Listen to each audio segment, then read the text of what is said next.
So yeah, I started these pieces I think in 2020. So important to know, it was like right at the start of the pandemic. And what I've realized since then is that these pieces actually have a lot to do with my own inner turmoil, having to do with being stuck in my apartment for a long time in New York City and missing nature. And so although that's not what I have written in the description, I think a lot of the process of these pieces is kind of me grappling with this sense of loss or absence in my life as an urban dweller who lives in an apartment where my view is like a bunch of other apartments on the other side of my courtyard. I can see a little bit of the sky, and there are like a few trees in the courtyard, but mostly it's like bricks and other people's lives. Yeah. And so pieces of place, I was trying to think of how to, like I was just saying, how to like make meaning out of gigantic phenomena like global warming or related processes like sea level rise or other kinds of environmental issues, pollution of different sorts. So each piece of place is based in a different place that I've lived, and kind of my solution to this question of how to like grapple with these giant issues that stretch way beyond our lives and our communities and beyond like any amount of time and space that we can really perceive. I wanted to make music that could kind of condense some of these many different processes, geological, ecological, and biological processes down into a human-sized musical experience. And the way to do that for me was to kind of connect with places that I know really well and to learn more about those places and think about what animals, what plants live there, what people have lived there in the past, what things might live there in the future, and what are some of the sounds that I associate with that place, and how do those relate with like ancient geological history, if at all. How do those sounds relate to like the biosphere there? Like what animals and insects are involved in making those sounds, or why do those sounds seem to harbor specific kinds of animals? So yeah, each piece is really really different, and the way it's gone is that because the pieces they're all separate entities. They're not meant to have musical crossover, really, even though I end up, sharing techniques between the pieces.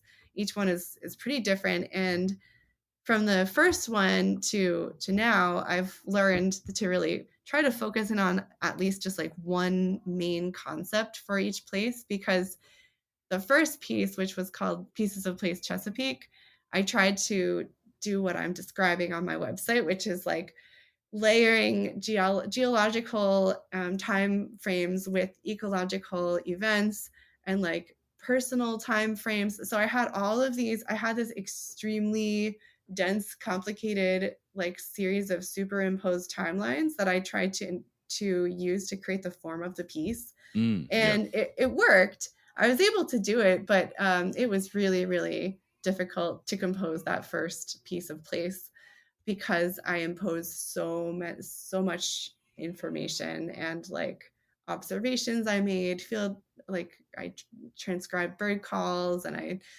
I had like way too much information. And so then in future pieces of place Catskills is what I wrote after Chesapeake. For that one, I had a really different approach, which was much more like intuitive. And I focused on a single process, the process of displacement, and thought about it in different contexts, like as it related to the boreal forests at the tops of the Catskill Mountains, which are slowly getting like pushed off because of rising temperatures. Trees from the lower elevations are gradually moving up and kind of slowly erasing these pine tree heavy forests at the tops of the mountains, which are shrinking and might disappear soon. So I was thinking about that process, but also humans being displaced and like the kinds of movements that happened during the pandemic, where a lot of people, like people who could afford to get out of New York Right. City, left the city. Myself and like a lot of people in my neighborhood stayed around. And so you saw these really different pictures in different parts of the city during the pandemic. Like in Manhattan, there were a lot of areas that were totally deserted and empty, but like out in the further out parts of the city and the boroughs in Brooklyn where I live, like things were still kind of active and people mostly stayed around.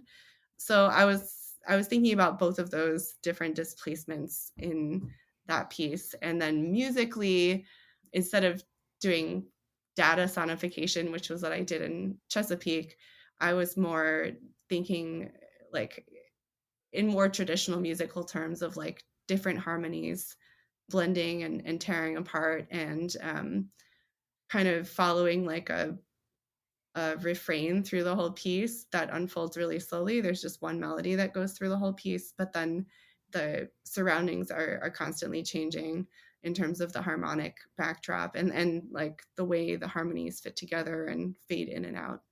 Yeah. I'm really interested in hearing more about what you view the connection is between, geology and ecology, like these big time sort of sciences, with personal memory. And I mean, you talked about the first piece and how like you almost tried to scale it. I mean, like you individually and all of us individually, like our lives are so small, like it's incomprehensible, like how small our lives are compared to like the Yeah. earth, right? So like how do you balance these things? I mean, how does one do that? Right. Well, it's hard. I mean, yeah, like I said in Chesapeake, I felt like it was really out of control. It just took me forever and ever to come up with the right musical material and to try to like imagine these different timelines. There was like I was thinking about this giant meteor impact that happened that created the Chesapeake Bay like 10 million years ago. And how do you do it? I guess it's an ongoing question for me. I think each piece of place finds a new way to kind of integrate the present moment and what's happened, like where how did we get here geologically, how did we get here ecologically, who are we like as people, and yeah, trying to find a musical thread that can kind of come out of all of that. You were talking earlier about in your undergrad being in rural Ohio and also your time growing up in Pennsylvania and like being connected to nature in that way. And the contrast between that and now you live in a very urban environment, right? Yeah. So are all the pieces of place, are they situated in nature? I mean, like Chesapeake Bay and the Catskills, obviously.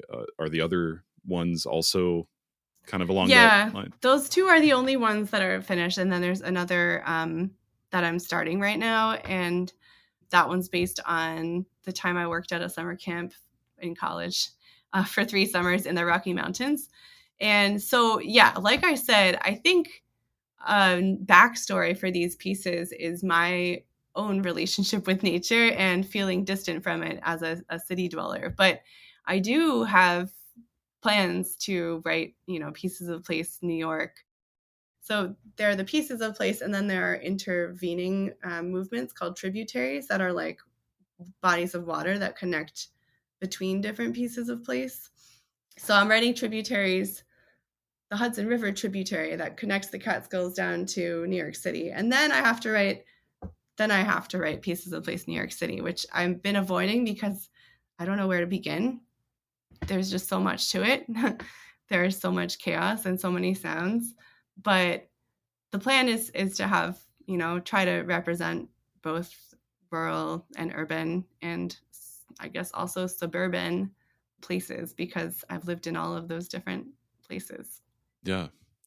So, how have audiences responded to these pieces? I mean, because I imagine, we all kind of have this story of interacting with the world around us. And again, like as individuals, we're so small compared to the broader world and the existence of everything. So I'm sure that this is proven to be like a great opportunity, like we discussed earlier, to kind of present these ideas to people. Have they responded well to those? I think so. There haven't been a lot of, so Pieces of Place Chesapeake has been performed a few times, and generally, yeah, to positive feelings in the audience. Pieces of Place Catskills really has only been performed once, and that was like in an academic setting. So I can't wait for it to actually be performed in a real life place. But yeah, in particular with Pieces of Place Catskills, like the one time that one was performed, people had a lot of positive feedback, like just feeling like they could feel that the displacement happening over the course of the piece. And I guess similar with Pieces of Place Chesapeake. There was one I remember one composer who was like, "This sounds like the Moldau Suite by Smetana." And so there was that. There's like okay, yeah, it's aquatic. It has this watery aspect, but then other listeners said they could feel like this sense of it getting submerged at the end, which is what I hoped, which is, this idea of what will happen in like 1,000 years if the sea level rise is so dramatic that it covers up the place I know that is currently above like dry land.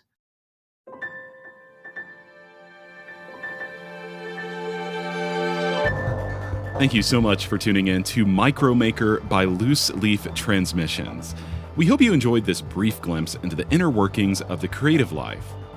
If this resonated with you, be sure to check out the full conversation on Music Maker with Tyler Kline, a podcast exploring craft and process, philosophy and inspiration, and the honest, often messy parts of being an artist, creative uncertainty, purpose and identity, and resilience. You can find Music Maker wherever you get your podcasts or by visiting musicmakerpodcast.com.